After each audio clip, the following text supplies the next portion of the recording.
Welcome everyone. Welcome to my channel Legal Information by Lal Singh Sandhu. Today I am going to discuss Section 34 of Indian Penal Code, that is common intention. Section 34, common intention. Now what Section 34 says? Section 34 says when any act done by several person, एक से ज्यादा person द्वारा किया गया कोई भी act in furtherance of common intention, मतलब common intention के साथ कोई एक्ट किया गया हो. Next, act must be criminal, मतलब जो भी एक्ट किया गया हो वो क्रिमिनल एक्ट हो, कोई ऑफेंस हो. देन ईच पर्सन, मतलब जो भी एक से ज्यादा पर्सन ने जो ऑफेंस किया है, they are liable in the same manner as the offence is done by him alone. मतलब जो भी एक से ज्यादा पर्सन ने कोई ऑफेंस किया है और वो कॉमन इंटेंशन से ऑफेंस किया है, तो चाहे दोनों पर्सन या एक से ज्यादा पर्सन में किसी ने भी जो मर्जी पार्ट लिया हो, but if offense is done by common intention, then each of person is liable for that offense as the offense is committed by him alone. मतलब उसने अकेले ही offense किया है, वो उस तरह IPC में liable होगा. Now what is the object of common intention? Object of common intention is in the cases where difficult to distinguish between the act of individual member of party or where difficult to prove what part was taken by each of them in furtherance of common intention. जैसे मैं simple example से समझाता हूँ. जैसे दो या दो से ज्यादा पर्सन ने क्राइम किया है कॉमन इंटेंशन से, बट जो क्राइम हुआ है वो ये नहीं पता लग रहा भी किसने क्या पार्ट लिया. तो जहां पे भी किसी भी पर्सन का, एक से ज्यादा पर्सन का पार्ट का पता ना लग रहा हो कि उन्होंने क्या एक्ट परफॉर्म किया है, बट एविडेंस ये हो कि the person has committed the act with common intention, then that person are liable. Common intention की सेक्शन का ऑब्जेक्ट यही है कि जहां पर पता ना लग रहा हो, where it is very difficult to distinguish what part was taken by the person और what act was committed by the person, तो वहां पे इस सेक्शन की जरूरत पड़ती है. No, principle of common intention. Common intention is a role of evidence. It does not provide substantive punishment. जो कॉमन इंटेंशन की जो सेक्शन 34 है, it is only a rule of evidence. इसमें कहीं भी कोई भी पनिशमेंट नहीं प्रोवाइड की गई है. इट रियली मीन्स टू और more person intentionally do a thing jointly, then they are liable in the same manner as each of them done it individually. Now, ingredients of common intention, that is section 34 of IPC. First ingredient of common intention is pre-arranged plan. मतलब common intention के लिए pre arranged plan होना चाहिए, meeting of mind होना चाहिए, agreement must be there between two और more person. मतलब कोई भी जिसने भी कोई एक्ट करना है, दो या दो से ज्यादा पर्सन एक्ट करना है, तो उनके बीच में कोई प्री अरेंज प्लान होना चाहिए, कोई एग्रीमेंट होना चाहिए. They must have intention to commit an act. Second ingredient is two और more person.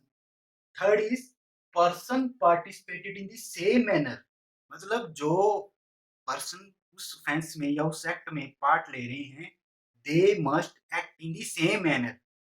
Same manner does not means भी जो एक पर्सन कर रहा है एक्ट, दूसरे को भी वही करना है. It means they have acted according to pre arranged plan. मतलब जो उन्होंने प्री अरेंज प्लान है उसके अकॉर्डिंगली अगर वो एक्ट कर रहे हैं, then they are liable for the common intention. Next is scope of common intention. Scope of common intention is when several persons do an act, then they do for a common intention. It does not refer the cases where more than one person entirely do a different act. For example, A and B go to the house of C. Now A wants to take revenge from the C. B wants to commit theft in the house of C. And both persons do the different act. B commit theft in the house of C. A commit the murder of C. So they are not acted in the common intention. They have done different act and they are liable for the different act. But question is different when both A and B wants to kill C and thereafter B wants to steal the money and A wants to take revenge. So common intention depend upon the fact and circumstances of the case. For each and every case, the fact and circumstances are different and common intention can be inferred from the fact and circumstances of the case. Now I will explain common intention with the help of important case law. First case is Kirpal Singh versus State of UP, AIR 1954, Supreme Court 706. In that case, court held that pre-arranged plan means prior meeting of mind. But court held that prior meeting of mind does not mean that the agreement require long gap.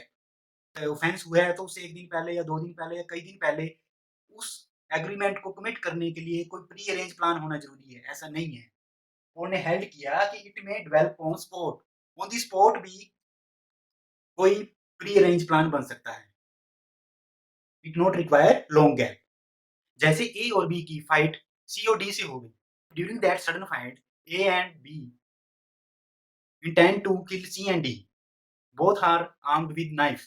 Then in that case, common intention may develop on the spot. Now, how the common intention be proved? Common intention be proved through totality of circumstances be taken into consideration. अगर common intention को prove करना है तो जो भी case के fact and circumstances हैं वो सारे के सारे भी कंसिडर करने होंगे। सभी फैक्ट को मिला जुला कर देखना होगा कि whether the person has committed the act with common intention or not. Next, Krishna Govind Patil versus State of Maharashtra, 1964 Supreme Court. In that case, Honorable Supreme Court held that the though common intention may develop on spot. Court ने कहा कि ये तो ठीक है, भी common intention on the spot भी develop हो सकती है। On the spot means at the time of occurrence of crime, मतलब जब क्राइम हुआ तब भी कॉमन इंटेंशन डेवलप हो सकती है। जैसे मैंने आपको पहले भी एग्जांपल दिया, ए और बी की सी और डी से फाइट होगी, बहुत दोनों के हाथ में नाइफ था और दोनों ने सी एंड डी को किल करने का प्लान कर लिया और they have stabbed on the C and D with knife, so that is common intention to kill C and D. But in that case, court further held that, but that common intention must be anterior in time.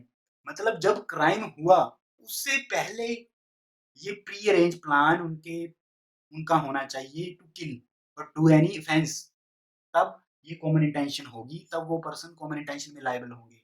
अगर वो जो pre arrange plan है वो interior नहीं होगा, then they are not liable for the common intention. Then they may be liable for the same intention or liable for the common object. So it depend upon fact and circumstances of the case. Next case is Hariom versus State of UP 1998 Supreme Court. In that case, 4 persons out of which 3 are armed with knife and 1 is armed with लाठी। 3 लोगों के पास चाकू था और एक के पास लाठी थी।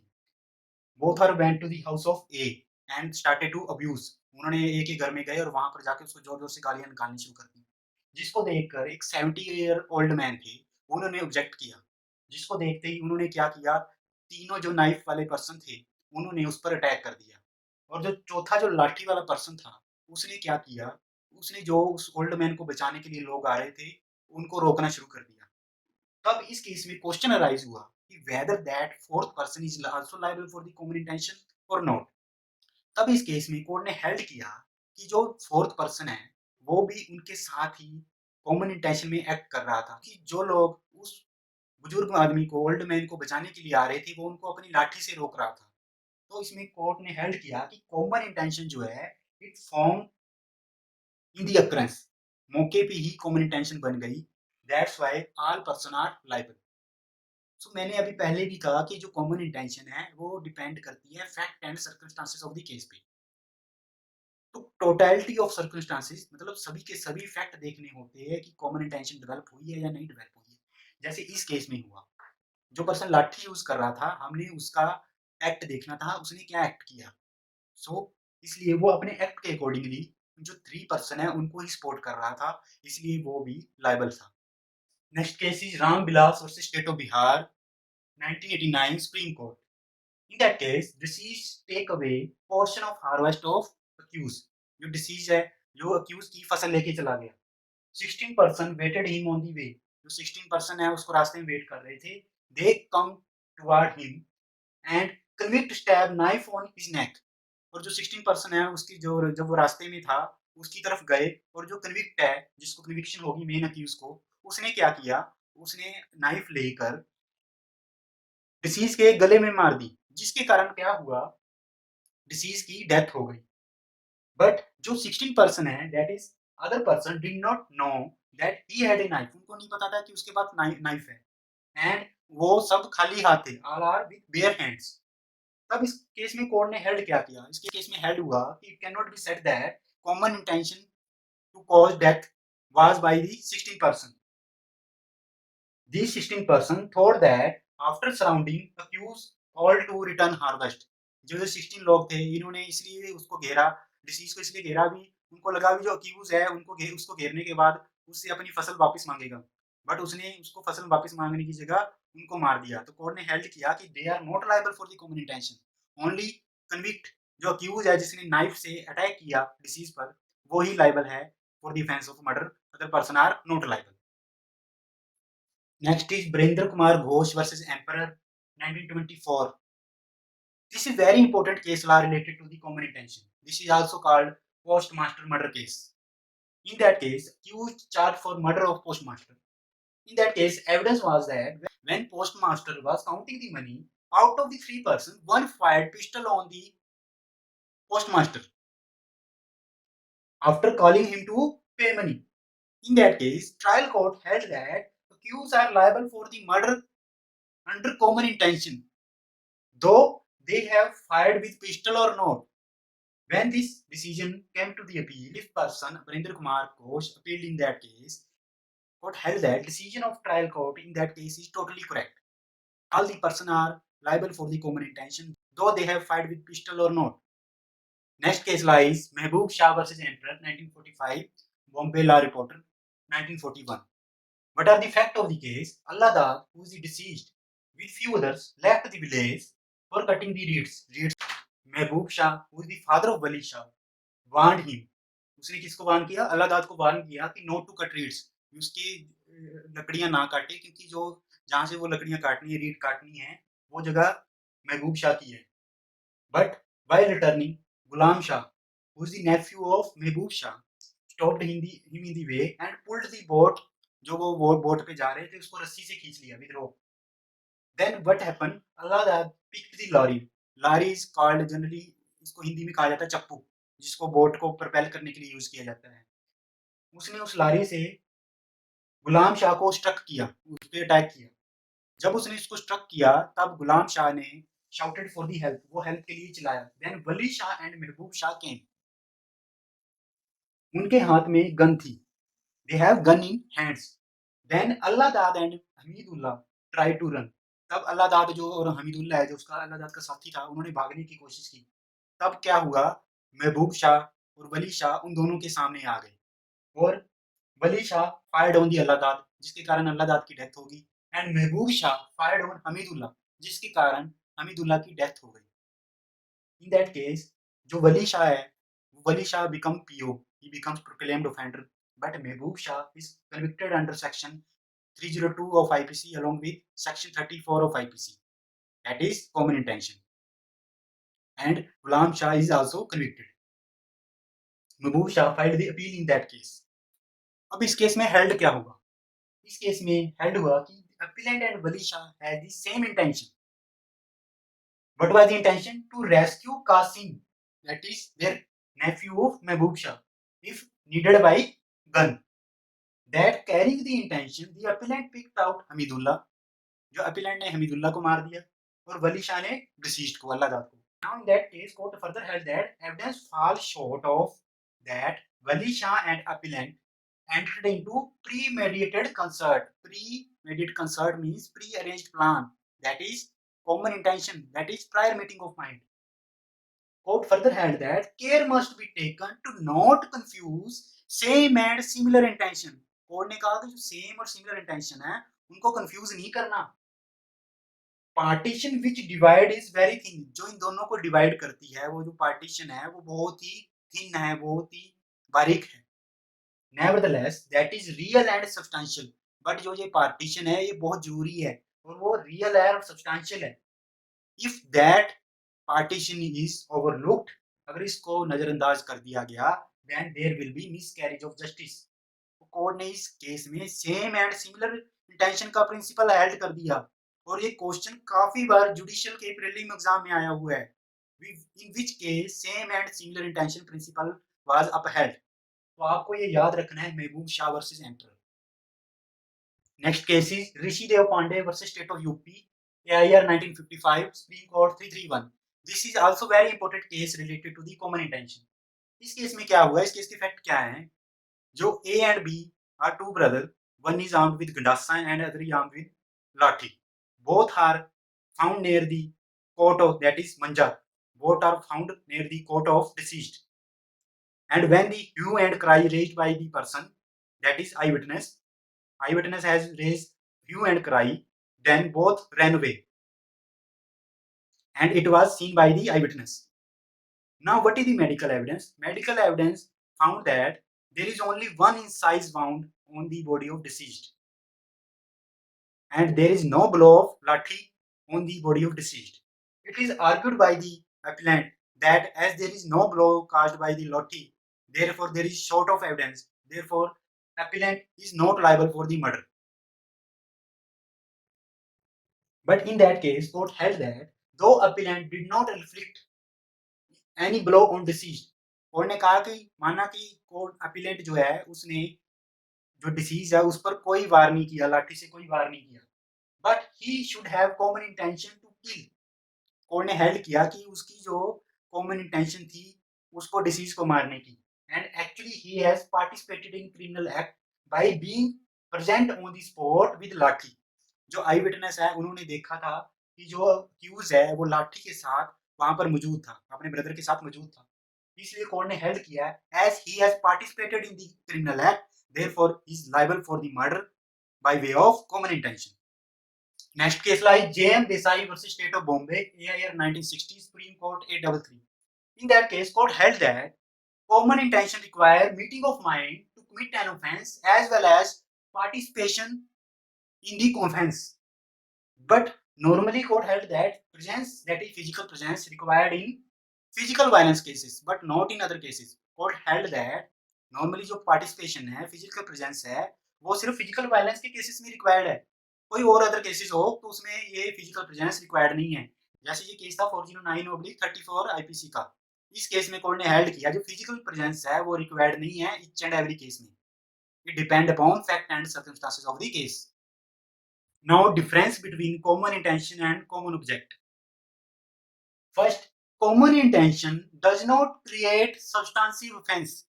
जो कॉमन इंटेंशन है वो सब्सटेंसिव ऑफेंस नहीं क्रिएट करता, ना ही इस सेक्शन में 34 में कहीं भी पनिशमेंट प्रोवाइड की गई है।